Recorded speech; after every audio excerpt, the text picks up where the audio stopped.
ایک ایسا لمحہ جب پورے شہر کی زندگی اور موت ایک سوال پر ٹکی ہو، ایک ایسا سوال جو چنگیز خان نے پوچھا۔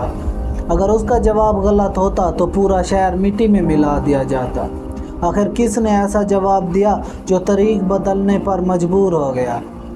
روایت ہے کہ چنگیز خان جب نشاپور کے لوگوں کو خون میں نہلاتے ہوئے اور شہر کو مٹی میں ملاتے ہوئے آگے بڑھ رہا تھا تو اس کا اگلا ہدف ہمدان شہر تھا۔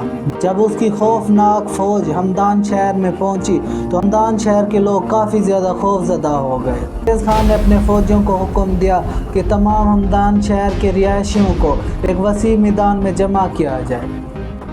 تمام لوگ میدان میں جمع ہو گئے اور اس طرح کھڑے تھے جیسے کہ وقت رک گیا ہو۔ ہر شخص کی آنکھ میں موت کا خوف تھا، دل میں ایک ہی آس تھی، زندگی کی بھیک۔ چنگیز خان نے بلند آواز میں کہا کہ میں نے سنا ہے ہمدان شہر کے لوگ زیادہ دانشور عقل مند ہیں، تو آج میں آپ لوگوں کا امتحان لوں گا۔ تمام لوگ ساکن کھڑے تھے اور انتہائی زیادہ پریشان تھے۔ چنگیز خان بلند آواز میں کہتا ہے کہ میں آپ سے ایک سوال پوچھوں گا، اگر آپ لوگوں نے اس کا صحیح جواب دیا تو میں آپ لوگوں کو جان کی امان دے دوں گا، اگر آپ لوگوں نے جواب غلط دیا تو میں آپ سب لوگوں کو اسی میدان میں مار دوں گا۔ تمام لوگ خوف و ہراس میں کھڑے یہ سوچ رہے تھے کہ اب پتہ نہیں کون سا سوال ہوگا۔ اگر ہم میں سے ایک شخص نے بھی غلط جواب دیا تو تمام لوگوں کی زندگیاں چلی جائیں گی۔ چنگیز خان کچھ دیر چپ کرنے کے بعد کہتا ہے کہ مجھے اس بات کا جواب دو کہ کیا میں خدا کی طرف سے بھیجا گیا ہوں یا میں اپنی مرضی سے آیا ہوں؟ مجھے اس سوال کا جلدی جواب دو۔ تمام عالم، دانشور، عقل مند اور بزرگ لوگ خاموشی سے کھڑے کیونکہ ان کا ایک غلط جواب پوری عوام کی جان گنوا سکتا تھا۔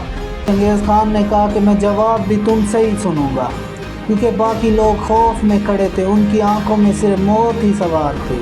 چڑوا تھا تو ان پڑھ، لیکن اس کی آنکھوں میں بہادری اور دل میں سچائی تھی۔ چنگیز خان کہتا ہے کہ جواب دو۔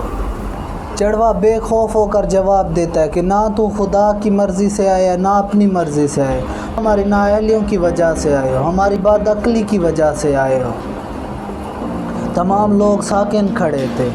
اب چڑوے نے کہا کہ جب ہم علم والوں کو نظر انداز کیا، جاہلوں کو آگے کیا، حالوں میں ہم نے بے انصافی کی اور جاہلوں، خوشامتیوں اور دیگر لوگوں کو ہم نے حکمرانی دی، تو تم جیسے ظالموں کا ہمارے اوپر آنا ہی تھا۔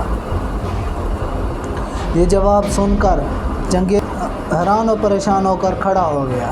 اسے اس کا جواب کافی زیادہ پسند آیا اور وہ تمام شہر والوں کی جان کو امان دے دی۔